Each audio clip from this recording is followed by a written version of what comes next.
Assalamualaikum warahmatullahi wabarakatuh. Saya Dewi Arista Putri, NPM 2063201028 dari Fakultas Ilmu Sosial dan Ilmu Politik, Prodi Administrasi Publik. Baik, di sini saya akan memaparkan beberapa penjelasan dari mata kuliah pengawasan dan akuntabilitas yang diampu oleh dosen Ibu Trisnawati Rite Eryani, SOS MSI.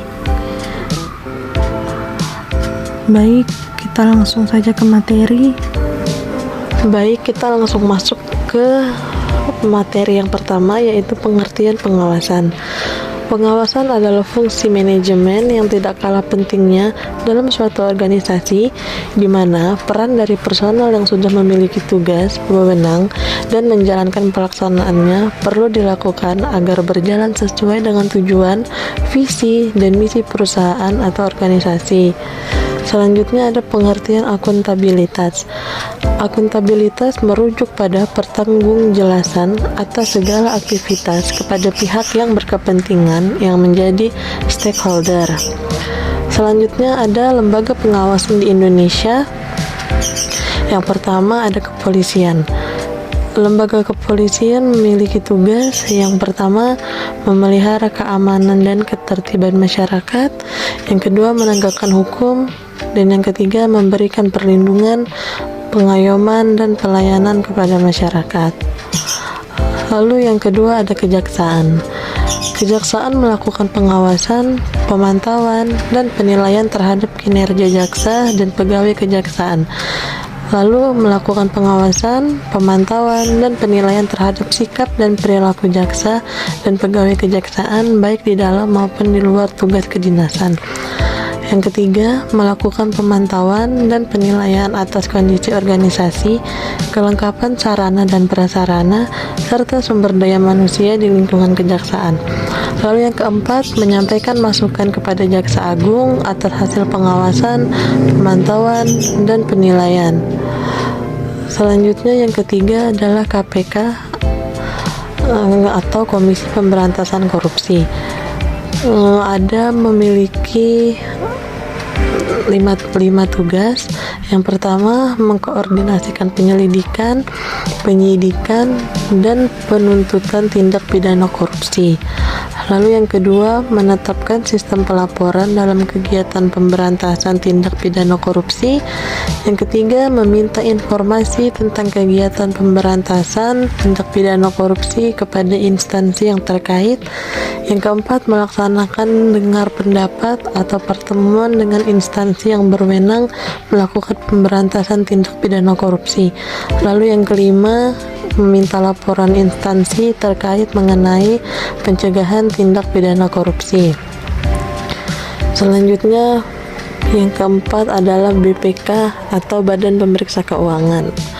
Tugas dari BPK sendiri adalah mengelola dan tanggung jawab keuangan negara yang dilakukan oleh pemerintah pusat, pemerintah daerah, serta lembaga negara seperti Bank Indonesia, badan usaha milik negara, badan usaha milik daerah, badan layanan umum, dan badan lain yang mengelola keuangan negara. Selanjutnya ada BPKP. Tugas dari BPKP sendiri yang pertama, melaksanakan pengawasan intern terhadap akuntabilitas keuangan negara atau daerah atas kegiatan yang bersifat lintas sektoral. Yang kedua, melaksanakan kegiatan pengawasan kebendaharaan umum negara berdasarkan penetapan oleh Menteri Keuangan selaku bendahara umum negara. Yang ketiga, melaksanakan kegiatan lain berdasarkan penugasan dari Presiden dan atas permintaan kepala daerah. Yang keempat, melaksanakan pembinaan penyelenggaraan sistem pengendalian intern pemerintah pada wilayah kerjanya. Dan yang terakhir atau yang kelima, melaksanakan penyelenggaraan dan pelaksanaan fungsi lain di bidang pengawasan keuangan dan pembangunan sesuai dengan ketentuan peraturan perundang-undangan. Lalu ada pula hubungan antara lembaga pengawasan untuk menciptakan akuntabilitas publik. Berbicara mengenai lembaga keuangan Indonesia, tidak dapat kita lepaskan dari pakar ekonomi yang mengenai pengawasan manajemen pemerintahan.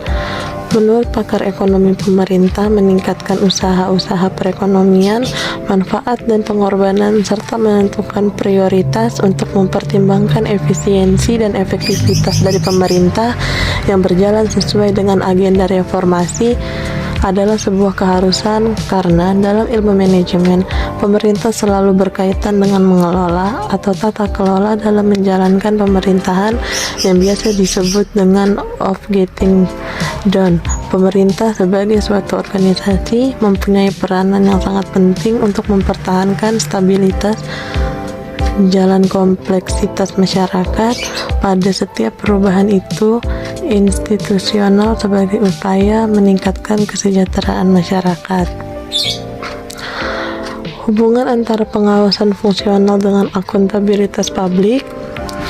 Pengawasan fungsional merupakan pengawasan yang dilakukan oleh aparat pengawasan fungsional, baik yang berasal dari lingkungan internal pemerintah maupun yang berasal dari lingkungan eksternal. Pemerintah daerah pelaksanaan pengawasan fungsional diarahkan terhadap pelaksanaan tugas umum pemerintahan dan pembangunan dengan tujuan agar pelaksanaan umum pemerintahan dan pembangunan itu berlangsung sesuai dengan rencana dan peraturan perundang-undangan yang berlaku.